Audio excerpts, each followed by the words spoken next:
வார விடுமுறையொட்டி கொடைக்கானலில் ஏராளமான சுற்றுலா பயணிகள் குவிந்து வருகின்றனர். இந்த காட்சிகளை பார்க்கலாம்.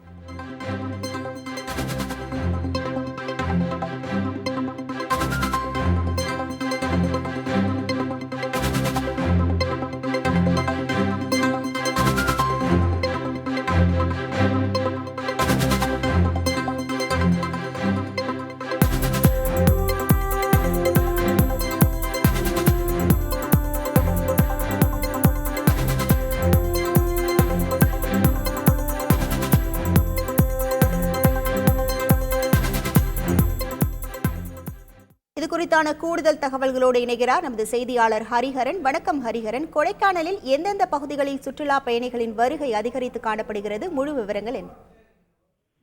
கொடைக்கானல் விடுமுறை நாட்களில் சுற்றுலா பயணிகளின் வருகை அதிகரித்து காணப்படும் வழக்கம்.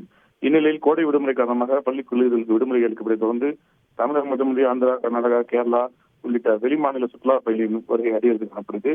கொடைக்கானல் காலை முதலே மேக கூட்டங்களுடன் இதமான காலநிலை நிலவுகிறது. அவ்வப்போது மிதமான மழை விட்டு பெய்து வருவதால் சுற்றுலா பயணிகள் சீதோஷ நிலையை அனுபவித்து மோயர் சதுக்கம், பைன் மரச்சோலை, பில்லராக், குணா குகை உள்ளிட்ட சுற்றுலா தலங்களில் உள்ள இயற்கை அழகினை கண்டு ரசித்தும் செல்ஃபி மற்றும் புகைப்படம் எடுத்தும் வருகின்றனர். மேலும் நகரின் மையப்பகுதியில் உள்ள ஏரியில் சைக்கிள் சவாரி செய்தும் குதிரை சவாரி மேற்கொண்டும் உற்சாகம் அடைந்து வருகின்றனர்.